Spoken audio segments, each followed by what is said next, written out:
I guess what I wanted to ask about is I do stand-up comedy, and I find that I am a positive person, but I'm often in a very harsh environment, especially for women, I think. I'm getting emotional. And I'm trying to do this positive stuff.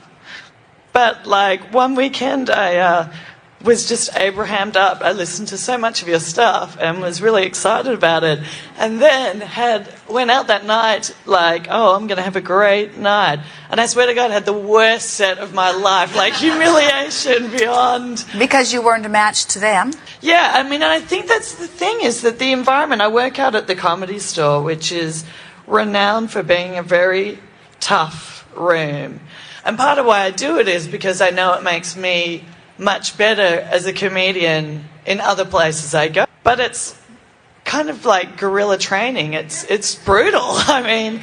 Well, how do you see them? In other words, listen to what you're saying here. You're saying, I am a comic and I'm pretty good at it. But this is a particularly tough room. So think about what you've activated in yourself already, just knowing that. Now, you could turn that around by saying, I'm going to have to be really, really good to get them. Right.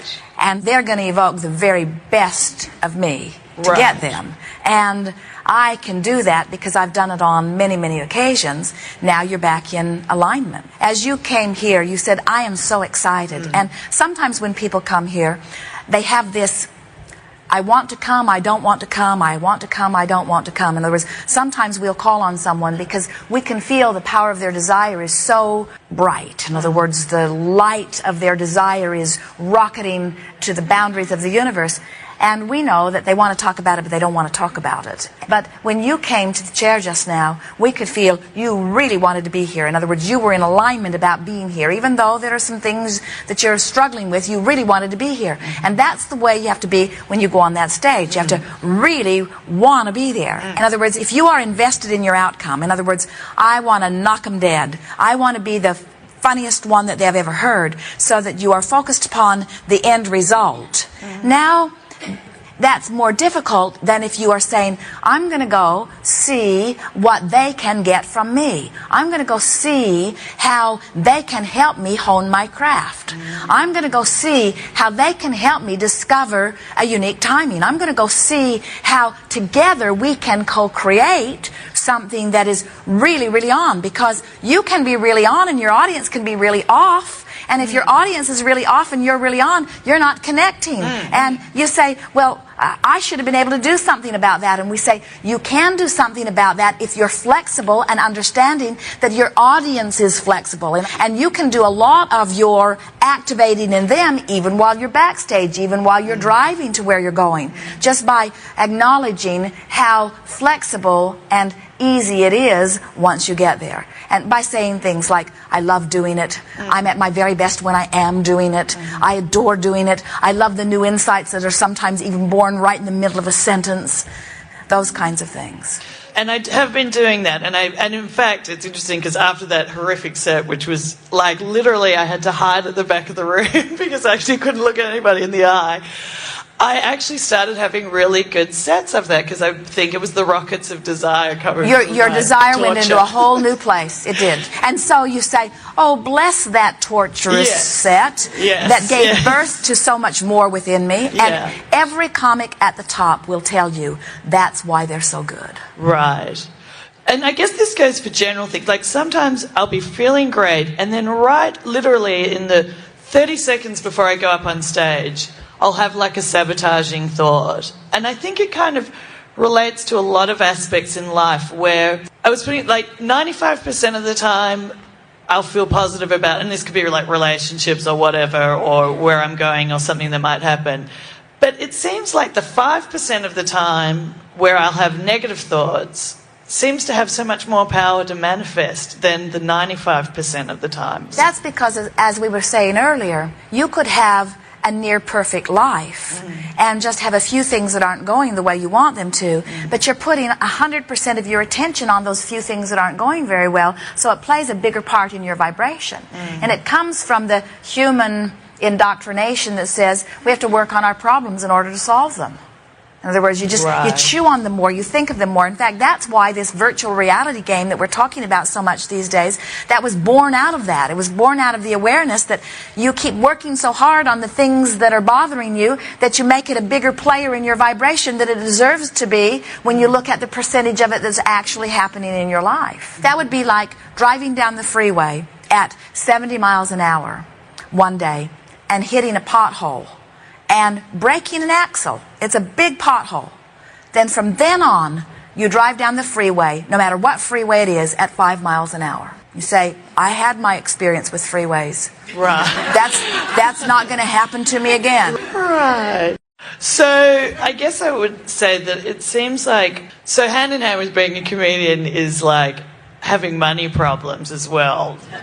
And I know that this has probably been convinced from watching everybody else that every comic is broke until they make it. Everybody struggles. So again, I've been trying with the prosperity mentality and saying, money's coming in. But sometimes when I'm just so deeply entrenched in having no money, like I literally had to drink a glass of water the other night so I could go to bed because I was hungry because I couldn't afford any food, And when you're in that point, like I want to believe the money's coming in, but it's just hard. Like antidotes to this thinking? Well, what you do is, at the time that you are least aware of your lack of money, you relax about other things in an attempt to be trusting that it is coming. Mm-hmm. You look for evidence of it coming in the ways that it does come, rather than counting the evidence of the way it's not coming and the way it's not coming. In other words, you just keep reaching for the better thought and reaching for the better thought and reaching for the better thought. And little by little by little by little, you begin to acknowledge, well, if I can do that, then I can do that. Well, if I can do that, then I can do that. Mm. It does not come all at once, but you did not get to the place that you are all at once either. Mm. And so that's why the barrage of processes that we offer are all oriented toward helping you get to the place where you are allowing the well-being that you're asking for. Right. In other words, that was a really dynamic and dramatic statement that you just made. Straight from the heart, no manipulation involved. In other words, you were just clearly stating how you feel. And it rippled through the audience. In other words, everyone can feel it. Some identify with it now, some remember that feeling. As you keep that vibration alive, you keep that vibration alive. And as you feel the discomfort of that vibration and you say, I'd like to awaken another vibration, you can't usually awaken another vibration on that same subject right here, right now. But the fact that you want to will cause the universe to line something up that will give you more of that. Right. And I know something always crops up right when you're kind of at the edge, but I want it to come sooner. But hear what you just said. I know something always crops up. Oh, did you feel the purity of that vibration? In other words, did you feel how much better that vibration felt than I had to drink water because I was hungry before I went to bed? In other words, that was a much more serving vibration for you. Yeah. And then you pounded it again a little bit. In other words, you just want to be sensitive to where you're going. And of course, we're not wanting you to monitor your words. That'll make you nutty. We want you to pay attention to the way you feel and reach for thoughts that feel good. And when you get on a trend of something that does feel good, milk it for all it's worth. And when you get on a trend that doesn't feel good, try to get off it as fast as you can. That's the way it works. Now, let's come back to this comedy. Yeah. What makes you choose that? In other words, do you feel driven to it, compelled to it? In other words, is this something you really want to do, that you feel natural to? Well, that's the way it feels in your vibration. And so, as you say, I have found a really good fit. Ooh, doesn't that feel good as it resonates through you? And then you think about comics that are not hungry when they go to bed. And a lot of them will tell you stories of when they were hungry, and those aren't the parts of their careers you're wanting to remember. You're wanting to remember them being at the top. As you look at how many people are fantastically famous and wealthy and eating well and influential, that also found comedy to be a very good fit for them, you can ride on their vibrational coattails just by telling yourself their stories over and over and over and over again. Don't tell yourself their starving artist stories. Tell yourself their success stories. Look at where they are. Remember that they can go anywhere. They can get their name on any billboard in any place. They can get on nearly any television program. In other words, they are wanted. They are where they want to be. And you can be too. You just got to tell those stories and vibrate there. Right. It's a very good tip. Now talk to us about the comedy. Talk to us about the thrill of being there and humorous, well-timed things being evoked from you.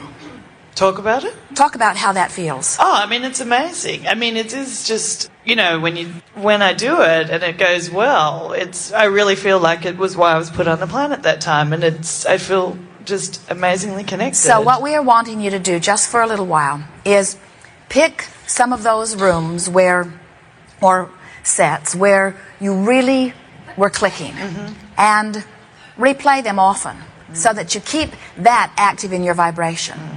Because you see, you can look at yourself from a lot of different vantage points. You can see yourself in that successful moment and activate a vibration, or you can see yourself as a starving artist who sometimes has a good set but is mostly a starving artist and activate that vibration. You get to choose what part of all of that you make dominant in your vibration. Right. And it's strictly about airtime. In other words, you understand the more exposure you get to the more people, the more well-known you will become. In other words, as people hear you and like you and then begin remembering your name and begin retelling others about you, in other words, this is the way your reputation is going to expand. And so what we are suggesting is in exactly the same way, you can give airtime to the successful part of you, or you can give airtime to the unsuccessful part of you, and every part of it has a ripple effect that is going to affect your future experience as it unfolds. Yeah. Do you make yourself laugh? Yeah, I mean, yeah. And do you enjoy coming up with funny things? Yeah, and actually this was another thing that I wanted to ask you, because I know we're not supposed to, you know, focus on the negative, but so much of comedy does come from negativity. I mean, I listen to other comics, there is, you know, a lot of that. So I kind of worry about that, like when I write jokes that come from like bad dating or whatever. I mean, am I putting out that vibration every time I do that material on stage? Or are you taking a subject that is negative for many people and softening it to a place that feels better?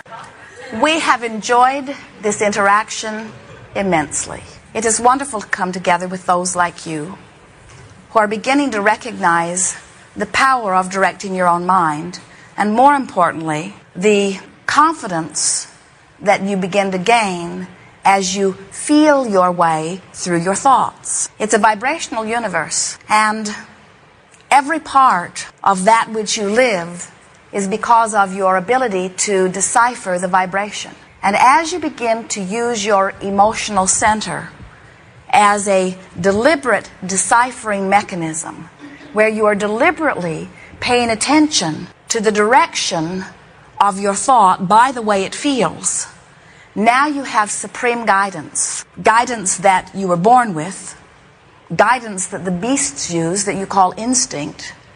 You have guidance in the moment, source energy, broader view, guiding you.